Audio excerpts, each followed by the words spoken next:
स्वागत है दोस्तों।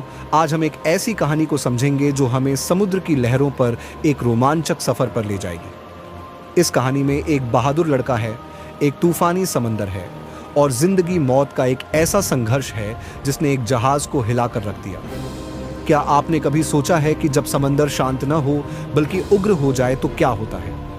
आज की कहानी है एमवी तृष्णा की, एक ऐसे जहाज की जो अपनी मंजिल की तरफ बढ़ रहा था, लेकिन रास्ते में एक भयानक तूफान का सामना करना पड़ा। इस कहानी में हम जानेंगे कि कैसे एक छोटी सी उम्मीद ने एक बड़े खतरे को टाल दिया। तो तैयार हो जाइए इस खतरनाक और रोमांचक सफर के लिए।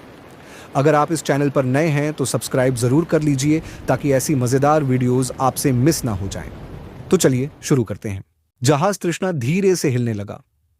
फिर से जी मिचला रहा है। विशाल ने गुस्से से अपनी छोटी बहन रोहिणी को देखा जो कराह रही थी और अपना पेट पकड़े हुए थी। तुम आई ही क्यों? क्या तुमने सोचा था कि समुद्र में सब कुछ हमेशा शांत रहेगा? रोहिणी ने बस हल्की सी आवाज निकाली और बिस्तर के अंदर छिप गई। विशाल ने झुंझलाहट में सिर हिलाया और कैलेंडर देखा। जमीन पर पहुंचने में अभी 2 दिन बाकी थे। मैं देखता हूं कि पापा ब्रिज पर क्या कर रहे हैं। तृष्णा फिलीपींस की तरफ जा रही थी। जहाज पर दक्षिण चीन सागर के छोटे द्वीपों के लोगों के लिए खाना था, जहां कुछ दिन पहले एक भयानक तूफान आया था। इस तूफान ने अंदर तक सब कुछ तबाह कर दिया था। विशाल और रोहिणी ने इस गर्मी में अपने पापा कैप्टन कुमार के साथ जाने का फैसला किया था। क्योंकि दादी की तबीयत ठीक नहीं थी, इसलिए उनकी मां घर पर ही रुक गई। बच्चों ने जहाज में वीडियो फिल्में और किताबें देखकर यात्रा का मजा लिया था। लेकिन अब समुद्र में बड़ी लहरें थीं और रोहिणी को जी मिचलाने लगा था। जब जहाज अचानक से हिला तो विशाल थोड़ा लड़खड़ाता हुआ सीढ़ी पर चढ़ा। अपनी समुद्री चाल सीख रहे हो बच्चे? चीफ ऑफिसर ने नीचे आते हुए मुस्कुराकर कहा। तुम्हारी चाल तो एक नाविक जैसी हो गई है। विशाल ने शर्माने की कोशिश की। घुटन भरे कमरे के बाहर समुद्र की हवा ताजी और गीली थी। विशाल ने गहरी सांस ली। जैसे ही वह ध्यान से अपने पापा के पास व्हील हाउस की तरफ गया, डेक पर पानी की फुहारें पड़ रही थीं। कैप्टन कुमार परेशान दिख रहे थे। वह बैरोमीटर को देख रहे थे जो बहुत नीचे गिर गया था। उन्होंने विशाल को देखा। लगता है जल्द ही मौसम खराब होने वाला है। तुम जानते हो यहां तूफान का मौसम है, कुछ तो गड़बड़ है। स्पार्क्स, जो रेडियो ऑफिसर था, एक कागज लेकर जल्दी से कप्तान के पास आया। सर, मनीला से मौसम की रिपोर्ट। मुझे यही शक था। तूफान एलसी प्रशांत महासागर में और भी मजबूत हो रहा है और धीरे धीरे उत्तर पश्चिम दिशा में बढ़ रहा है।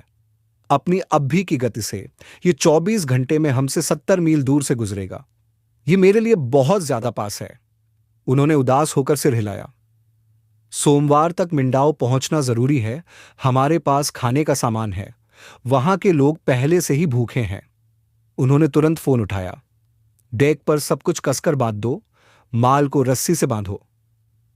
दोपहर तक हवा की गति 65 समुद्री मील प्रति घंटा हो गई थी। आसमान डरावने बादलों से काला हो गया। लहरें भयानक तेजी से ऊपर उठने लगीं। समुद्र ऐसे उठ रहा था और नीचे जा रहा था जैसे बड़ी बड़ी लहरों के नीचे कोई राक्षस फंसा हो। जब जहाज डरवाने ढंग से हिल रहा था तो पानी की बौछारें बहुत तेजी से उड़ रही थीं और डेक पानी से भर गया था। केबिन से बाहर मत आना, कैप्टन कुमार ने अपने बच्चों को चेतावनी दी। रोहिणी तकियों के बीच फंसी गहरी नींद में थी। शायद जी मिचलाने की दवा से बेहोश हो गई, विशाल बुदबुदाया। उम्मीद है मुझे इनकी जरूरत नहीं पड़ेगी। जब वह अपनी समुद्री चाल सीख रहा था तब जी मिचलाना अच्छी बात नहीं थी। उसने लाचारी से केबिन में चारों ओर देखा। ऐसा लग रहा था कि सब कुछ बिखर गया है। हर झटके के साथ दराज और किताबें जमीन पर गिर रही थीं, जबकि मेज और कुर्सियां इधर उधर लुढ़क रही थीं। यहां तक कि फ्रिज भी अकेले ही फर्श पर नाच रहा था। तभी जहाज के दाहिने हिस्से से एक तेज टक्कर की आवाज आई। विशाल ने खिड़की से बाहर झांका। वह हांफने लगा। लहरों के पहाड़ उन पर टूटते हुए लग रहे थे। 8000 टन का जहाज तृष्णा ऊंचा उठा और बेरहमी से नीचे फेंका गया। हर लहर के वार से वह बुरी तरह हिल जाता था। जब वह कांपता और कराहता तो ऐसा लगता था कि वह टूट जाएगा। अब समुद्र और आसमान पानी के धुंधले रंग में बदल गए थे। तूफान का पूरा गुस्सा आ रहा था। विशाल के हाथ ठंडे और चिपचिपे हो गए। दो और तेज धमाके हुए। पापा की बात भूलकर लड़का डर से ब्रिज की तरफ भागा। कैप्टन कुमार तेजी से घूमते हुए गति कम करने और दिशा बदलने के साफ निर्देश दे रहे थे। उन्होंने विशाल को सिर हिलाकर कहा, हम रास्ता भटक गए हैं, कुछ सामान खराब हो गया है और गैंगवे जहाज पर चढ़ने का रास्ता टूट गया है। शायद तुमने यही सुना। वह अपनी तार की रस्सियों से पानी में घिसट रहा है और जहाज के किनारे से जोर से टकरा रहा है। तृष्णा धीरे धीरे दाहिनी तरफ मुड़ी, तेज हवाओं के थपेड़ों से टकराती हुई। विशाल को अब खड़ा होना मुश्किल लग रहा था। उसे खुद को गिरने से बचाने के लिए ब्रिज की रेलिंग को कसकर पकड़ना पड़ा। हवा और लहरों के शोर के बीच दाहिने हिस्से से एक बार फिर एक भयानक आवाज आई। अचानक विशाल को लगा कि जैसे सब कुछ खत्म हो गया है। अलार्म और घंटियां जोर जोर से बजने लगीं और आपातकालीन स्टेशन का बुलावा आया। लोग इंजन रूम की तरफ भाग रहे थे। विशाल किनारे पर एक कोने में छिप गया। उसका दिल लहरों की तरह जोर से धड़क रहा था। गैंगवे का एक लोहे का हिस्सा जहाज के किनारे में घुस गया था। पानी इंजन रूम में तेजी से भर रहा था। कैप्टन कुमार ने तुरंत जहाज का रास्ता बदलने का आदेश दिया। फिर भी जहाज के पलटने का पूरा खतरा था। जैसे ही पानी अंदर आया, विशाल ने सुना कि लीक को बंद करने की कोशिशें हो रही थीं, लेकिन कुछ खास फायदा नहीं हो रहा था। हर बार प्लग को जोर से वापस धकेल दिया जाता था। अब इंजन रूम में पानी का स्तर बढ़ रहा था। पानी निकालने के लिए पंप लगाए गए, लेकिन उनसे भी कोई फायदा नहीं हुआ। चीफ इंजीनियर बोस अपने बॉयलर सूट में तेजी से काम करते हुए कैप्टन कुमार को एक जरूरी रिपोर्ट दी। कैप्टन, अगर हम 10 मिनट के अंदर पानी के स्तर को बढ़ने से नहीं रोक पाते हैं तो पानी मशीनों में घुस जाएगा और मुझे इंजन बंद करना पड़ेगा। कैप्टन कुमार घबरा गए। ऐसे मौसम में इंजन बंद करना तो आत्महत्या जैसा होता। जहाज को चलाते रहने के लिए हर मुमकिन कोशिश करना बहुत जरूरी था। इसी बीच स्पार्क्स ने जहाज के खतरे के बारे में एक इमरजेंसी सिग्नल भेजा। विशाल के घुटने कांपने लगे। उसे अचानक ओखला में हुई एक नाव की घटना याद आई, जब उसके घुटने भी ऐसे ही कमजोर हो गए थे। नाव में एक छेद हो गया था। जैसे ही पानी अंदर आया, उसे किनारे के पास लाना पड़ा। वे सब उथले पानी में कूद गए और नाव को झुका दिया ताकि छेद दिख जाए। इससे उसे बंद करना आसान हो गया। विशाल तुरंत अपने पापा के पास गया। यह एक अच्छा विचार था। कैप्टन कुमार ने उसे चुपचाप सुना। उन्होंने जल्दी से सिर हिलाया।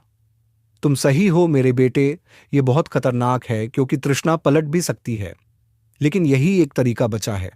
हम जहाज को एक तरफ झुका देंगे ताकि उसके किनारे का छेद बाहर आ जाए। वह पहले से ही फोन पर सख्त आदेश दे रहे थे।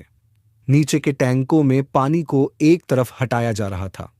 थोड़ी देर में तृष्णा एक तरफ बहुत ज्यादा झुक गई। नीचे इंजन रूम में अब पानी रुक रुक कर ही अंदर आ रहा था। चीफ ऑफिसर और उनके लोगों ने एक लकड़ी का प्लग बनाया। इस बार 5 लोगों ने उसे पूरी ताकत से उसकी जगह पर पकड़े रखा। उन्होंने उसे सीमेंट से बंद कर दिया। आखिरकार वह वहीं रुक गया।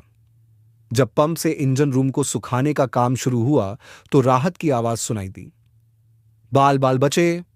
कैप्टन कुमार ने कुछ घंटे बाद अपना रेनकोट उतारते हुए केबिन में आते हुए कहा, लेकिन तुम्हारा विचार काम कर गया विशाल। शायद उसी ने हमें बचाया। ताजा मौसम रिपोर्ट बताती है कि तूफान एलसी दूर जा रहा है। बैरोमीटर बढ़ रहा है और हवा कम हो गई है। इतनी परेशानी के बाद हम सभी को कुछ आराम की जरूरत है, भले ही हम 12 घंटे लेट हो गए हों। वह बच्चों की तरफ थकी हुई मुस्कान के साथ मुस्कुराए। हम वापस सही रास्ते पर आ गए हैं। नुकसान उतना बुरा नहीं है जितना हमें डर था।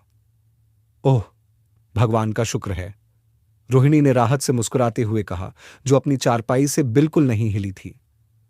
क्या तुम जानते हो, मेरे पेट का घूमना बंद हो गया है। शायद मुझे आखिरकार मेरी समुद्री चाल मिल गई है। विशाल के पैर अभी भी कांप रहे थे। वे तूफान के बीच में कितने करीब थे। स्कूल में लड़कों को बताने के लिए यह कितनी बढ़िया कहानी होगी। कुछ देर में दक्षिण चीन सागर के द्वीपों के काले आकार सामने दिखाई देने लगे। समुद्र का भयानक रूप शांत हो गया था। हवा ऐसे रुक गई थी जैसे कोई चमत्कार हुआ हो। अब सच में यात्रा आसान होगी।